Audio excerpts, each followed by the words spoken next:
Kako je ovoj garaži nedostajala ova cool odvodna kanalica, započeo sam njezinu ugradnju, a sad je trebam i dovršiti. Ovo je 3. epizoda, renoviram garažu. Od ovoga pokušavam napraviti ovo.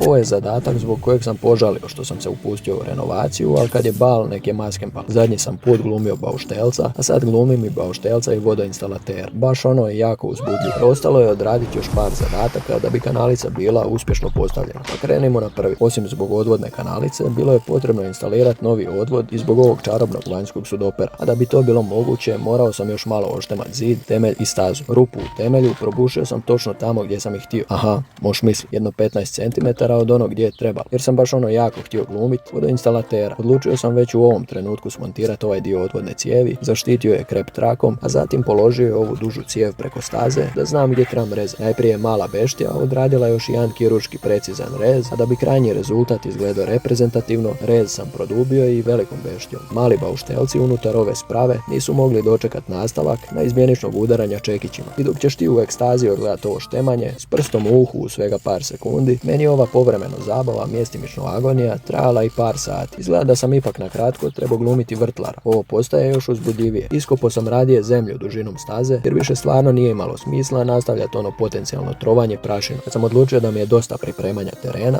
jer neću jesti iz ovoga, pokupio sam krš, a zatim hrabro nastavio i na drugi zadatak. S vodom imam 27 godina dugo iskustvo u različitim situacijama i agregatnim stanjima, međutim ne jednako toliko i s vodoinstalacijama. Najprije sam pijeskom poškropio ovu štemericom iskopanu depresiju da mogu lakše napraviti željeni pad, a zatim elegantno polegao i segmente kanalice. Vaser vaga možda kaže da pada ima, međutim najmudrije je provjeriti pad kanalice tekućinom zbog koje sam je instalirao.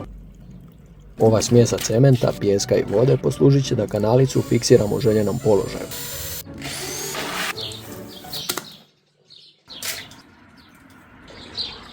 I prije nego sam u potpunosti zasuo kanalicu betonom, prekrio sam i nju žutom trakom, a zatim je zamazao sa svih strana i već je sljedeće jutro povezao na odvod. Napravio sam izrez u završetku kanalice, skratio koljeno, a zatim ih masno uneredio nekim 3 u 1 ljepilom. Da bih povezao kanalicu i sudoper na isti odvod, trebalo mi je nešto što se zove račun. Ravno sam cijev nježno položio ovaj rov, koji sam također prethodno poškropio pijeskom da bih dobio željeni pad, a zatim zaronio i u posljednji zadatak. Za napraviti smjesu betona bio mi je potreban i pijesak, kojim me za cijeli ovaj projekt opskrbila ekipa iz Dolu nekretnine. Ako ti treba, oni prave i gotovi beton, ali vidjet ćeš u sljedećoj epizodi da sam se ja suludo za taj zadatak odlučio vratiti par stoljeća unatrag i betoniranje odraditi na primitivan način. Za kraj idemo vidjeti šta sam napravio. Podijeli ovo s nekim ko želi biti vodoinstalater i zaprati na artezanima kako će garaža na kraju izgledati.